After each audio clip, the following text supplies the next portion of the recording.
Hello students, आप सब कैसे हो। जैसा कि आप सभी को पता है कि हमने बहुत सारे टॉपिक कैपिटल गेन कैसे कैलकुलेट करते हैं उसके बारे में डिस्कस कर लिया है। इसके लिए हमने कॉस्ट ऑफ एक्विजिशन को भी अच्छे से ढंग से समझ लिया है और कितना अमाउंट मिलता है जब ट्रांसफ़र करते हैं वो भी पूरा टॉपिक हमने समझ लिया है। तो अब जब हम आगे टॉपिक करेंगे, जितनी भी वीडियो में अभी 3-4 और भी आपके साथ डिस्कस करूँगी, ये सारी रेपिटेशन ही होगी। तो पिछला जो टॉपिक है तो आपके सारे स्पोर्ट ही करेंगे।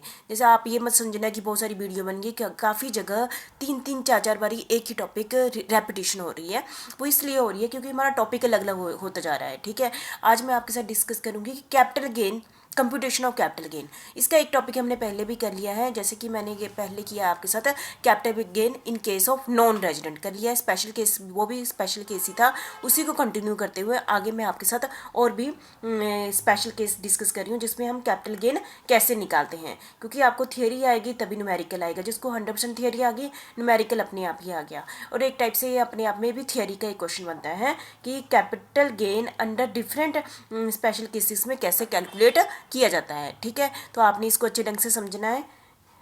तो फर्स्ट है हमारा computation of capital gain in case of damage और डिस्ट्रक्शन ऑफ कैपिटल एसेट्स।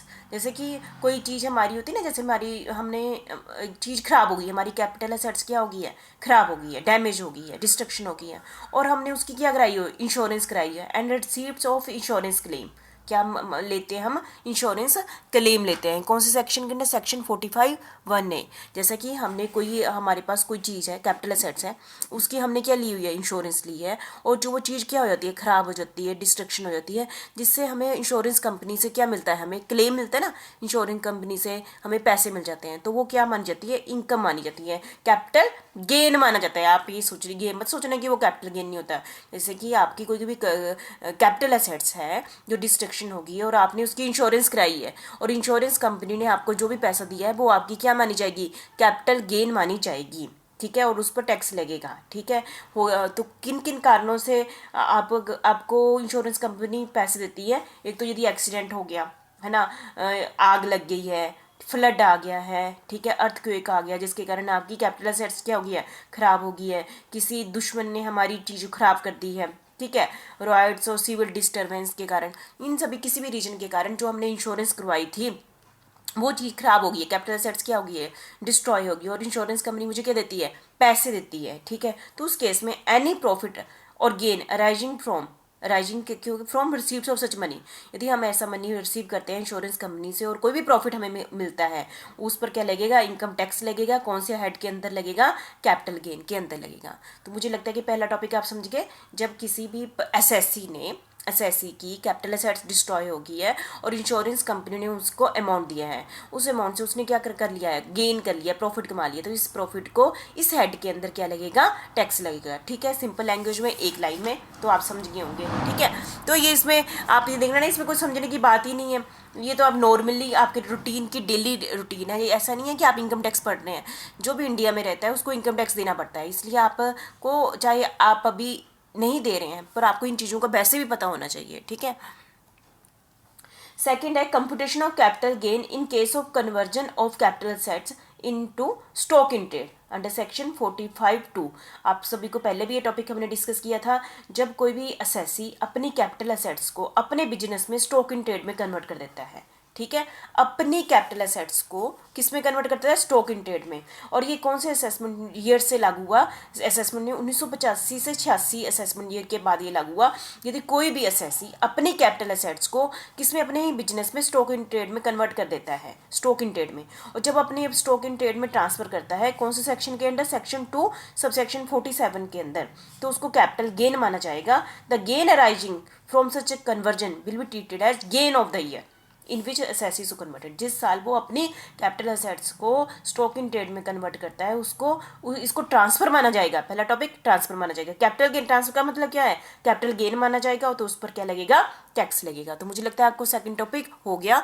जब कोई भी एसेसी अपनी कैपिटल एसेट्स को स्टॉक इन ट्रेड में कन्वर्ट कर देता है, कौन से सेक्शन के अंदर, सेक्शन 45(2) के अंदर, तो उसको इस पर क्या देना पड़ता है, टैक्स देना पड़ता है इस हेड के अंदर। ठीक है, थर्ड है हमारा computation of capital gain in case of transfer of security held with depository under section 45 और सबसेक्शन 2A। ठीक है, डिपोजिटरी क्या होते हैं, एक डिपोजिटरी हाउस है, ठीक है, वो रजिस्टर्ड है, डिपोजिटरी हाउस होता है एक, are the register owner of the security, they have purchased on the behalf of the original owner. मतलब कि जैसे कि आप सभी हैं, जैसे हम, मैं हूँ, आप सभी, आपको चाहिए कोई सिक्योरिटी, आप बेचना चाहते हो या खरीदना चाहते हो, तो आपको पता है कि हम डीलर या ब्रोकर के थ्रू ही खरीदते हैं और बेचते हैं ना। ऐसे ही जैसे डीलर और ब्रोकर होते हैं ना, ऐसे ही डिपोजिटरी हाउस होता है, जिसको हम कहते हैं कि आप हमारे बिहाफ पर शेयर डिवेंचर खरीद लो, हमारे बिहाफ पर बेच दो। तो डिपोजिटरी हाउस क्या काम करता है? एक मीडियोकर का काम करता है, ठीक है। Technically depository house make transaction for sale and purchase of security on the behalf of the original owner, ठीक है। डिपोजिटरी हाउस क्या करता है? ट्रांजेक्शन करता है, किसके बिहाफ पर? हमारे बिहाफ पर। और कोई भी प्रॉफिट अराइज होता है, जैसे कि उसने हमारी सिक्योरिटी खरीद दी, बेच दी, चीज़ है ना, of the original owner, not the depository. तो जो भी प्रॉफिट एंड लॉस होता है, ठीक है, उन सिक्योरिटी को बेचने और खरीदने पर, वो किसका होता है? ओरिजिनल ओनर का होता है, ओरिजिनल ओनर का होता है, जिसने डिपोजिटरी हाउस को कहा हुआ है। तो capital gain arising on transfer of share by depository house is of the original owner of security who have provide money for the, क्योंकि डिपोजिटरी हाउस को पैसा किसने दिया है? ओरिजिनल ओनर ने दिया है, ठीक है। तो इसकी थोड़ी सी कंडीशनें हैं जो मैं आपके सामने अभी बोलूँगी। ये under section 45(2)(a is applicable, ये तभी सेक्शन एप्लीकेबल होता है यदि सिक्योरिटी जो हमने जो डिपोजिटरी हाउस ने जो सिक्योरिटी खरीदी या बेची है, किस फॉर्म में खरीदी है? डीमैट फॉर्म में। डीमैट आप सभी को पता है, आजकल सारी ट्रांजेक्शन डीमैट के थ्रू होती हैं। तो डीमैट फॉर्म में उसने सिक्योरिटी खरीदी और बेची है, किसने? डिपोजिटरी हाउस ने। किसके बिहाफ पर? ओरिजिनल ओनर के बिहाफ पर, ठीक है।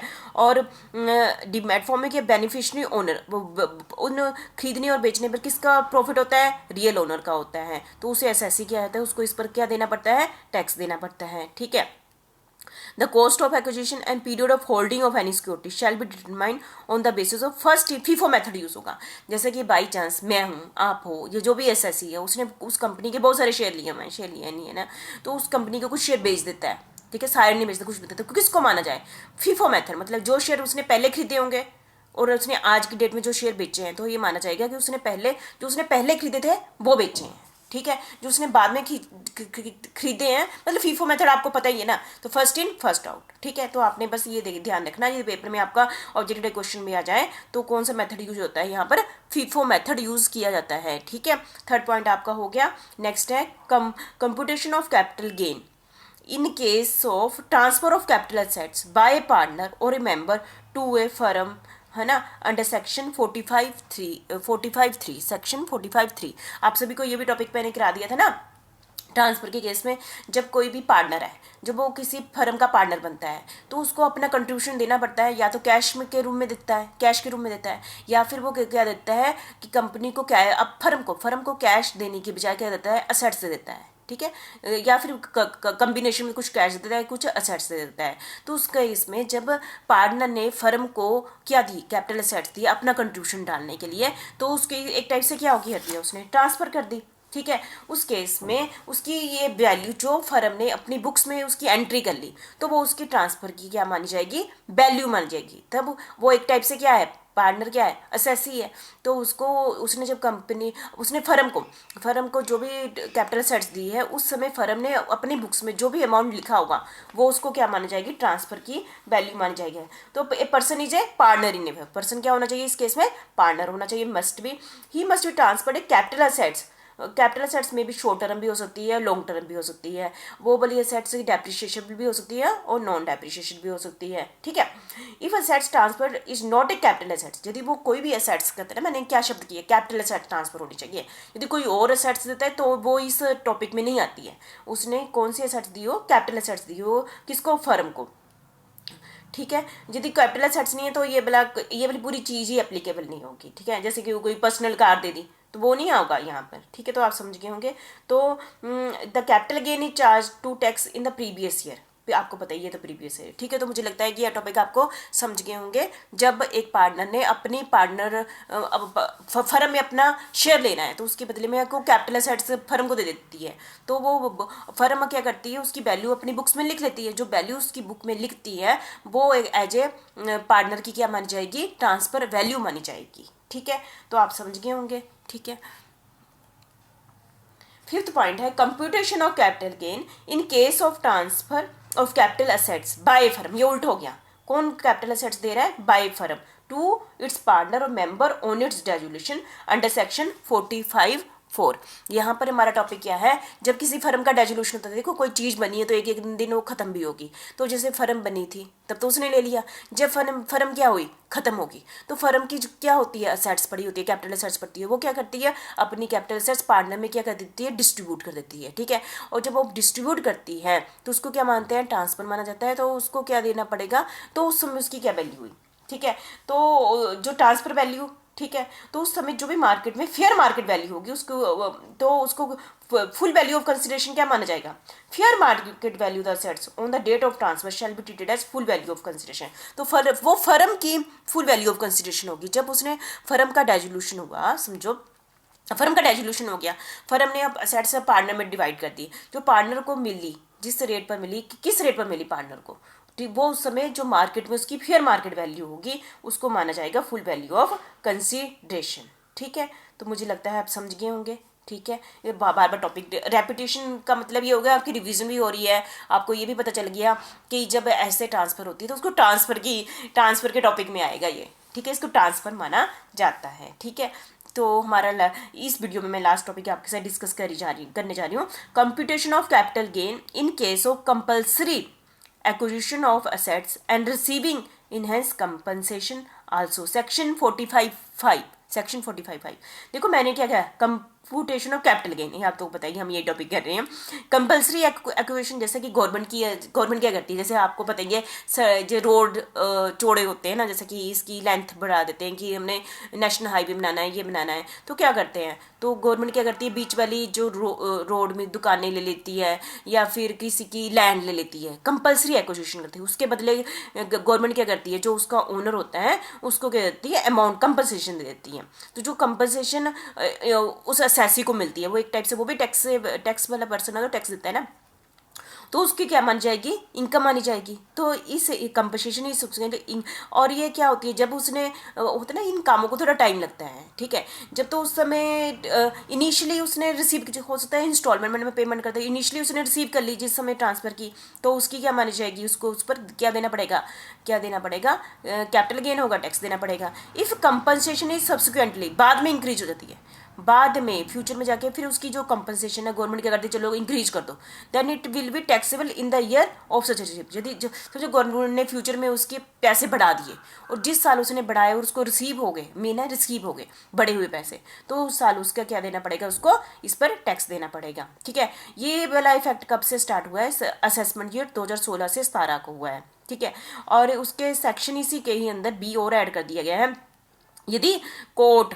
ऑर्डर ट्रिब्यूनल, ठीक है, वो उसकी जो इस कंपनसेशन को, कैपिटल गेन को क्या कर देती है, deem to be income chargeable under the head capital gain in the previous year in which the final order of such court order, और जिस दिन फाइनल ऑर्डर होता है उसी साल को इसको क्या माना जाता है, ट्रांसफर माना जाता है।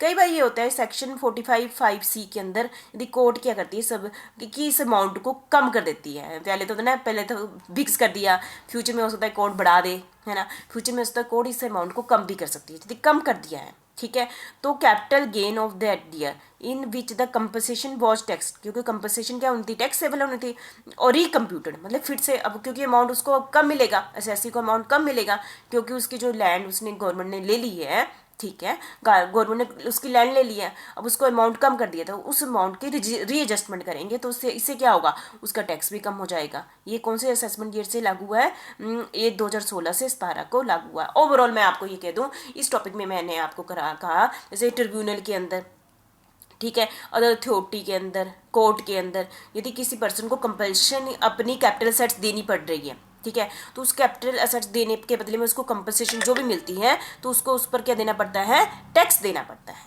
ठीक है, तो आप सारे समझ गए होंगे। Thank you very much.